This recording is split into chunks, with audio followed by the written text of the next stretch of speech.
Good morning, athletes. Happy Saturday. Made it to the end of the week and we got to our Saturday squats again.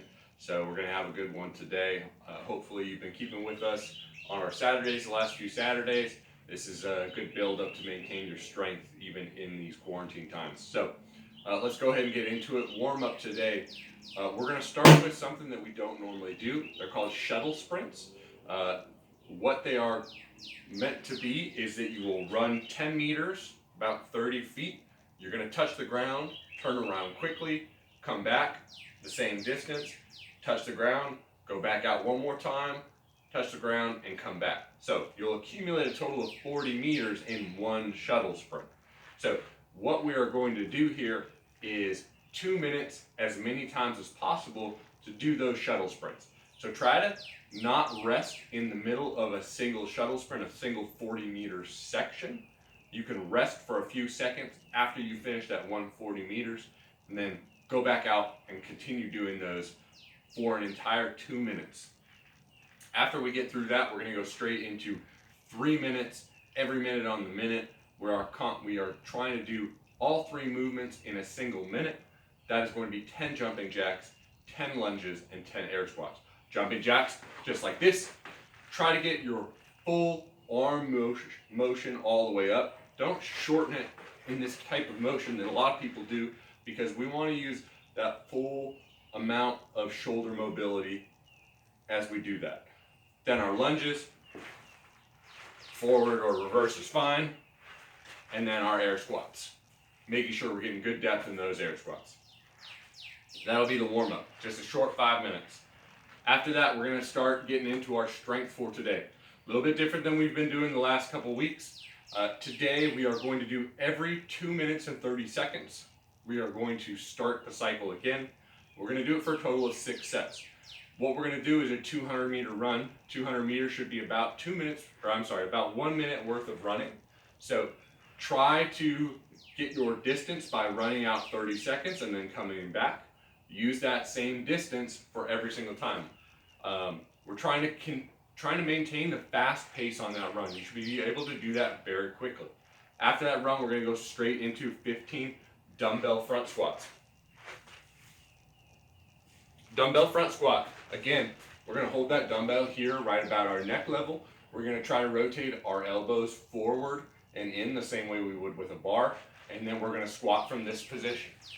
We want to make sure we're keeping our heels down, pushing those knees out, keeping that chest tall, and not letting our elbows, one, fall forward, or let our chest fall as we do that motion. That'll be the strength today. Very simple. Try to sprint that, push that pace every single round. That way you get a little bit more rest. Every 2 minutes and 30 seconds, we're going again. After the strength, we're going to get into the workout. EMOM style, 15 minutes, 3 different motions. First one is going to be swings. If you have a dumbbell, we're going to hold that head of the dumbbell kind of like this. Get a good little pivot point. Just bring it up to eye level. We want to make sure we are hinging our hips back, letting it come back between our legs. We should not be in that swing coming down into a squat. We don't need to do that. We're just trying to keep a hinge, keep our hips a little higher, get all that motion, all that power by opening those hips up at the top.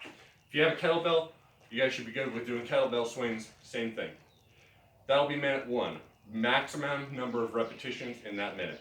Take about 10 seconds to transition to your next movement, so you can go about 50 seconds worth of work. Second one's going to be goblet squats. Goblet squats, either with a dumbbell or a kettlebell. We're going to be holding out in front of us just like this. Elbows should be kind of out, slightly underneath. We should not be resting it on our body. We should be holding it out in front of us, really using those back muscles in our shoulders and our back to support that dumbbell. Just doing our normal squats here.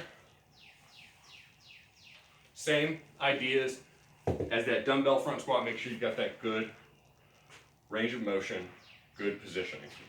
Maximum repetitions in that minute. Third minute, you can either rest or do some sort of low impact movement. Maybe go out for maybe just do a short jog, So you've got a bike or a rower, you can do bike or row for a little bit of time. You can rest if you'd like. You can do some yoga or some stretching, something like that in that third minute. So we're just trying to move a little bit and then get us set up for restarting that whole thing.